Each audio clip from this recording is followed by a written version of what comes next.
요한계시록 16장 12절에서 21절입니다. 요한계시록 16장 12절에서 21절. 16절 읽고 시작하겠습니다. 또 여섯째 천사가 그 대접을 큰 강 유브라데에 쏟음에 강물이 말라서 동방에서 오는 왕들의 길이 예비되었더라. 자, 우리 일곱 대접의 재앙을 보고 있습니다. 다섯 번째 재앙에서 대접이 이 짐승의 그 보좌에 이제 쏟아 부어지는 것을 우리가 보았습니다.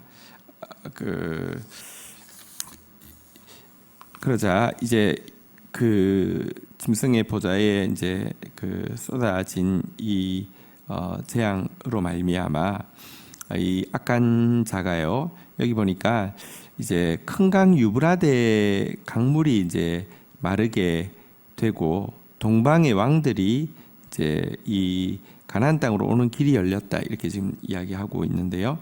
유브라데 강은 이스라엘과 이제 이 바벨론을 비롯한 아시리아를 비롯한 이방을 가르는 경계선입니다.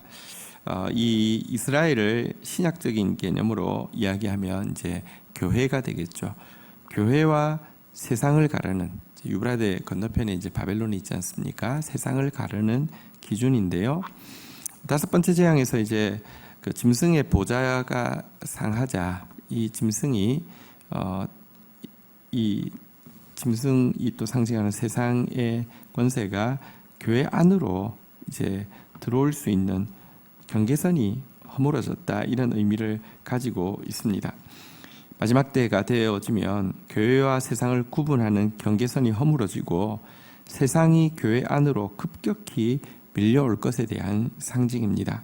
그래서 교회 안에 거룩을 찾아볼 수 없는 교회 안에 거짓이 가득하게 되는 것에 대한 상징이라고 할 수 있습니다.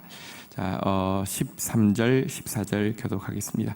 또 내가 보매 개구리 같은 새 더러운 영이 용의 입과 짐승의 입과 거짓 선지자의 입에서 나오니 14절 읽겠습니다. 시작.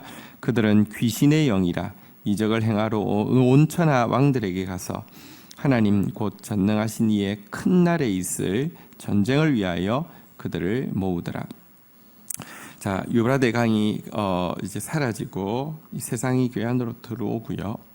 여기 보니까 개구리 같은 더러운 새 영이 나왔다 이렇게 이야기하는데 개구리는 이제 시끄러운데요, 막 떠드는 것인데요. 어디로부터 새 영이 나왔냐고 하니까 이 사단의 삼위일체라고 할 수 있는 한번 따라하겠습니다. 용의 입, 짐승의 입, 거짓 선지자의 입, 이 큰 용 옛뱀 마귀 사단이 이 자기의 뜻을 이루기 위해서 첫 번째 짐승 곧 이 정치 권력을 이야기하는 그 첫 번째 짐승과 두 번째 짐승 거짓 선지자를 상징하는 두 번째 짐승과 여기서 나와서 이 이제 셋이서 같이 이제 일을 했잖아요. 이 마귀의 삼위일체의 입으로부터 개구리 같은 더러운 새 영이 나왔습니다. 그래서 사실은 이 거짓은 사단의 굉장히 큰 특징 중에 하나가 이 개구리 같이 더럽고 시끄러운 소리를 계속 발하는 것이 중요한 특징이죠. 14절에 보니까 귀신의 영이라고 이야기하고 있고요. 이들이 하는 것은 온 천하의 왕들, 온 세상 사람들과 세상의 힘을 이렇게 이제 그들이 하는 이적을 통해서 이제 미혹해 하여서 무엇을 위해서 모으느냐, 이 유브라데 강을 지나서 이 교회로 들어오게 하느냐, 이스라엘로 들어오게 하느냐. 여기 보니까 한번 따라하겠습니다. 전능하신 이의 큰 날, 하나님의 큰 승리의 날을 위해서 저들을 이제 전쟁하게 하기 위해서 모은다 이렇게 이야기하고 있습니다. 여러분, 사실 이들이 모은 건데 이들이 모은 세력은 두려워할 세력이 아니라 하나님의 승리를 돋보이게 하고 하나님의 승리를 더 크게 하는 날이 될 뿐임을 이야기하고 있는 것입니다. 성경에 보면 주의 권능의 날에라고 이제 그 번역한 시가 있죠. 주의 권능의 날에 거룩한 백성이 주의 권능의 날에 주의 택한 백성이 거룩한 옷을 입고 즐거이 헌신하매, 이런 성경 구절이 있는데요. 여기 주의 권능의 날에라고 된 표현이 원어의 표현은 주의 전쟁의 날에 이렇게 되어 있습니다. 여러분, 사실은 하나님의 권능은 언제 나타나냐고 하면 이 마지막 전쟁을 통해서 가장 선명하게 나타날 것이고요. 이 날은 전능하신 이의 큰 날, 다시 말하면 큰 승리의 날이 될 것입니다. 우리가 종말을 바라보는 태도는 공포와 두려움이 아니라 기대와 설레임입니다. 근데 우리가 다시 이야기하지만 주의 택한 백성이 되어서 거룩한 옷을 입지 않는다고 하면 도리어 우리가 개구리처럼 시끄러운 더러운 옷을 입고 있다고 하면, 말을 하고 있다고 하면 그 승리는 우리와 전혀 상관이 없겠죠. 우리가 두려워해야 될 것은 우리가 가라지가 아니고 우리가 알곡이 되기 위해서 두려워하는 그 두려움은 필요하지만 사실 사단을 향한, 거짓을 향한 두려움은 조금도 필요하지 않습니다. 어쨌든 바로 이 날에 패배당하게 하기 위해서 거짓에 속한 모든 사람을 깡그리 모은다는 것이죠. 자, 모아서는요. 자, 우리 모아서 올 것인데, 자, 우리 15절에서 이렇게 이 전쟁을 앞두고 있는 주의 백성들에게 경고하고 있습니다. 같이 읽도록 하겠습니다. 보라, 내가 도둑같이 오리니 누구든지 깨어 자기 옷을 지켜 벌거벗고 다니지 아니하며 자기의 부끄러움을 보이지 아니하는 자는 복이 있도다. 이와 같은 전능하신 이의 큰 날은 도둑과 같이 임할 것이다. 이게 성경에 계속된 가르침이죠. 도둑과 같이 임한다는 것은 모르게 임한다는 뜻이라기보다는 갑자기 임한다는 뜻이 더 강합니다. 모르게 임한다는 뜻은 어떻게 악용되어지냐고 하면, 그러니까 이제 내가 바로 이 전능하신 이의 큰 날을 위해서 온 메시아다. 나 도둑과 같이 왔다. 나는 모르게 왔다. 이런 식으로 이제 이용을 하죠. 그 뜻이 아니라 급작스럽게 예기치 않은 때에 갑자기 온다는 뜻입니다. 그리스도께서 오셨을 때는, 재림주로 오셨을 때는 모를 수가 없습니다. 모르게 온다는 뜻이 아니라 갑작스럽게 온다는 뜻이죠. 어쨌든 주님은 갑작스럽게 이 날에 오실 것입니다. 근데 우리가 두려워하지 않을 수 있고 그날이 복되려고 하면 한 가지 조건이 있었죠. 무엇입니까? 깨어서 자기 옷을 지켜야 되는 것입니다. 자기 옷을 벗고 부끄러움을 보이는 자가 되어서는 안 된다는 것입니다. 그리고 여기서 말하는 자기 옷이 무엇입니까? 거룩한 옷이죠. 주의 권능의 날에, 주의 전쟁의 날에 주의 택한 백성들이 거룩한 옷을 입고 즐거이 헌신하면요, 새벽 이슬 같은 주의 청년들이 주께로 나온다 그랬습니다. 다음 세대들이 일어나게 될 것이고요. 거룩한 씨를 통하여서, 거룩한 거루터기를 통하여서 거룩한 부흥이 완성되어진다고 이야기합니다. 마지막 때를 위한 최고의 준비는 교회가 거룩해지는 것입니다. 마지막 때를 위한 사단의 최후의 발악은 유브라데를 마르게 하서 교회와 세상이 조금 더 구별 없게 하는 것이죠. 지금 교회와 세상이 구별이 있습니까? 없습니다. 아니요. 세상보다 더 못하죠. 세상보다 더 어리석고, 세상보다 더 교만하고, 세상보다 더 세속적이고, 이것이 사단이 교회를 무너뜨리는 방법이고요. 이 싸움에서 이길 수 있는 유일한 길은 우리가 우리의 옷을 입는 것입니다. 거룩의 옷을 입는 것입니다. 자, 16절 읽도록 하겠습니다. 읽겠습니다. 시작. 새 영이 히브리어로 아마겟돈이라 하는 곳으로 왕들을 모으더라. 자, 유브라데가 말라서 진격한 이 세상 군대는요, 그러니까 이것은 지리적으로 마지막 최종 전쟁이 아마 유브라데가 마르고 이제 무슨 그 동방에 있는 모든 나라들이 그 2만만이라고 돼 있는, 다시 말해 2억의 군대니까 2억의 군대가 어디서 나올까? 중국 외에는 나올 때가 있을까? 그래서 뭐 이제 그 동방이라고 했으니까 또 중국에서 뭐 이런 식으로 해서 이렇게 지리적으로 해석을 하는 경우가 있습니다.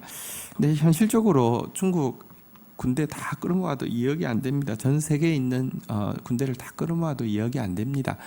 그리고 또 문제는 아마겟돈에 2억이 들어갈 수 없습니다. 되게 작습니다. 가보면 크지 않습니다.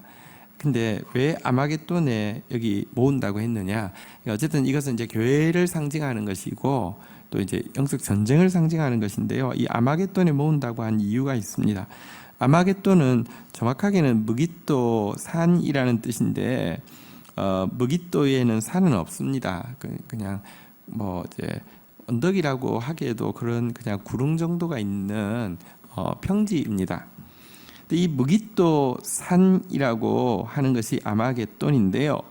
이 무깃도 산은 이스라엘이 이 구약에 치렀던 전쟁 중에서 200회 이상이 무깃도에서 펼쳐졌을 정도로 전쟁의 중심지입니다. 우리가 잘 알고 있는 요시야가 이렇게 목숨을 잃은 것도 바로 이곳이죠. 어쨌든 이 무깃도에서 전쟁이 벌어진다는 것은 무깃도라는 지역이 특별해서라기보다는 그 지역이 사실은 계속 이스라엘에서 전쟁이 벌어지던 대명사와 같은 곳이고요. 근데 왜 무깃도 산이라고 했을까?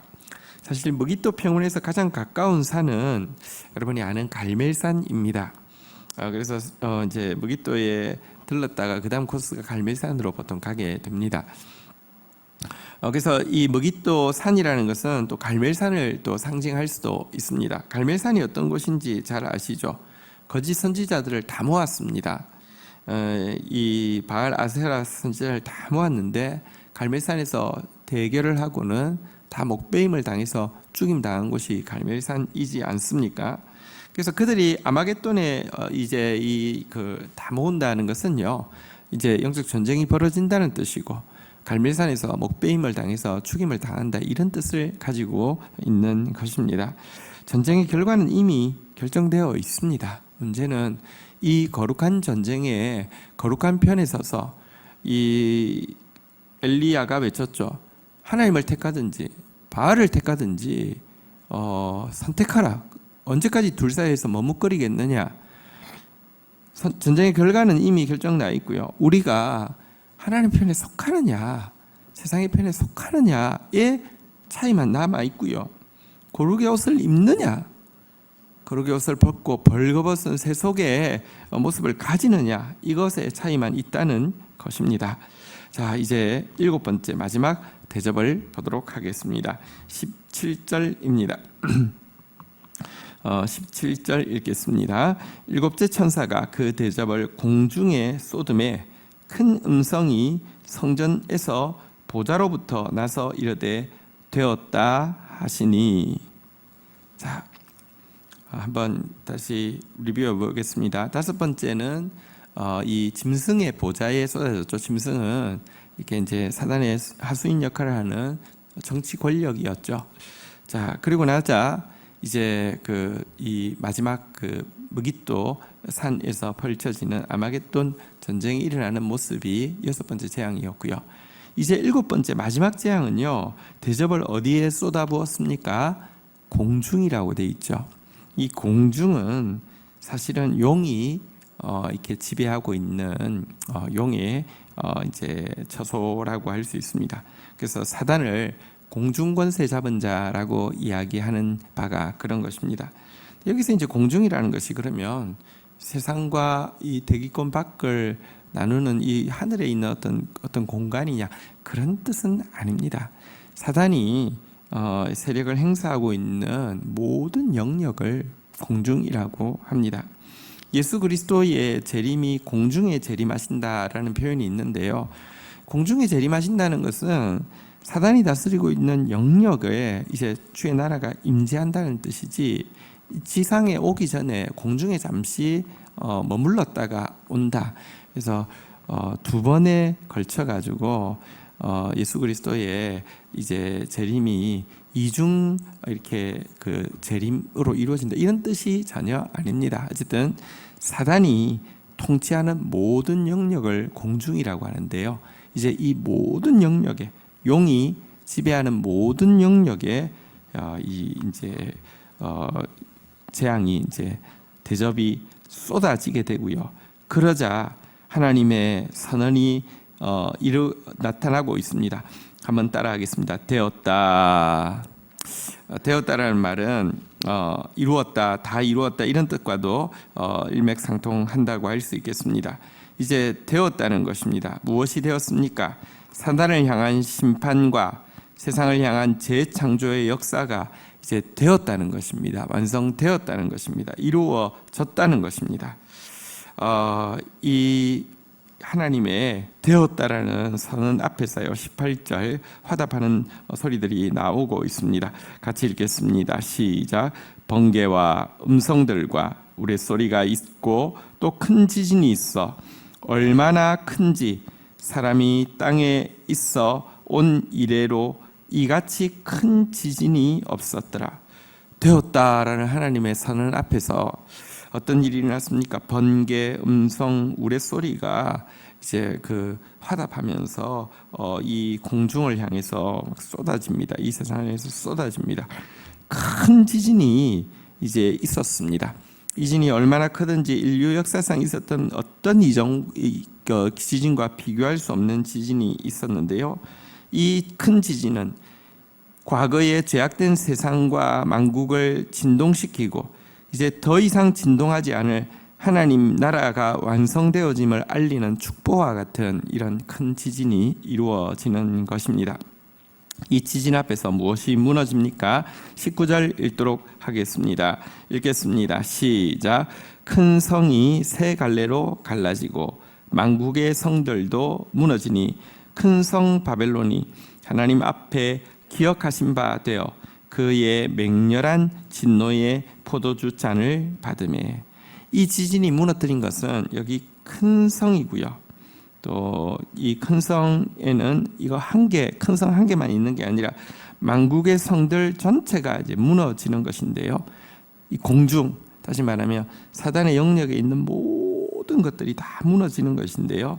이 큰 성은 큰 성 바벨론이라고 아예 이제 지적을 하고 있죠. 어쨌든 이 바벨론이 세 갈래로 무너지고 하나님께서 그의 죄악들을 다 기억하셔서 맹렬한 진노의 포도주 잔으로 이렇게 쏟아 부으시고 그들이 그것을 마시게 된다. 이렇게 이야기하고 있습니다. 어쨌든 여기서도 우리가 보면 공중이라는 것이 큰 성 바벨론을 비롯한 만국의 성들, 다시 말하면 사단의 통치가 미치는 모든 곳임을 분명히 보여주고 있습니다. 20절, 21절 계속하겠습니다. 각 섬도 없어지고 산악도 간데 없더라. 21절 같이 한번 읽도록 하겠습니다. 시작. 또 무게가 한 달란트나 되는 큰 우박이 하늘로부터 사람들에게로 내리매 사람들이 그 우박의 재앙 때문에 하나님을 비방하니 그 재앙이 심히 큽니더라. 자, 각 섬도 없어지고 산악도 간데 없더라. 어쨌든 옛 세상은 사라지는 것이고요. 이제 마지막 심판이 임하고 있는 것을 보여주는데요. 이때에 무게가 한 달란트 되는 큰 우박이 하늘에서 쏟아졌다라고 이야기합니다. 여러분, 이 우박은 뭘까요? 여기 무게가 한 달란트를 킬로그램으로 바꾸면 약 50kg 정도 되는데요. 우리 올해 막 기상 이변이 많은데 중국에 보니까 막 진짜 이러한 뭐 참외만한 이제 이런 우박들이 떨어지더라고요. 그래도 그 정도 우박은 한 1kg, 2kg 될까요? 50kg짜리 우박이 떨어진다라고 했는데 이것은 예를 들면 유성이랄지 어쨌든 이런 그 천체가 흔들리면서 떨어지는 이런 것들이겠죠. 이것은 무시무시한 것이죠, 사실은. 그런데 마지막 재앙인데 정말 이제 그 7인, 7나팔, 7대접 이제 마지막 재앙이 쏟아졌는데 여기 보니까요, 이 사람들, 다시 말하면 세상에 속한 사람들은요, 하나님을 비방한다고 이렇게 기록되어 있습니다. 회개하지 않고 돌이키지 않고 하나님 비방한다고 되어 있습니다. 왜 마지막 일곱 번째의 기록을 기록하고 있는데도 회개하지 않는 이들의 모습을 보여줄까요? 사실 하나님은 마지막 순간이라도 회개하며 돌이키실 만큼, 구원하실 만큼 긍휼이 많은 분이시지만, 문제는 교만하며 여러분 마지막 순간이 되면 점점 더 강박해지지 돌이키지 않습니다. 어쨌든 끝까지 이 돌이키지 않는 모습을 보게 됩니다. 이 우박에 대해서는 사실 에스겔서에서도 이제 마지막 전쟁 때에 이와 같은 우박이 있을 것이다 라는 예언이 기록되어 있기도 합니다. 어쨌든 오늘 일곱 번째 재앙을 보았습니다. 이와 같은 마지막 최후 전쟁이 있을 것이고 이 세상 나라가 무너지는 일이 있을 것인데, 이때에 정말 깨어서 자기의 거룩의 옷을 지키고 거룩의 옷을 입고 있는 사람 되어져서 주님의 이 큰 날, 승리의 날에 주와 함께 주의 구원을, 거룩한 다음 세대를, 새벽 이슬 같은 청년들을 일으키는 자리에 서 있는 저와 여러분들 되기를 주의 이름으로 축복합니다.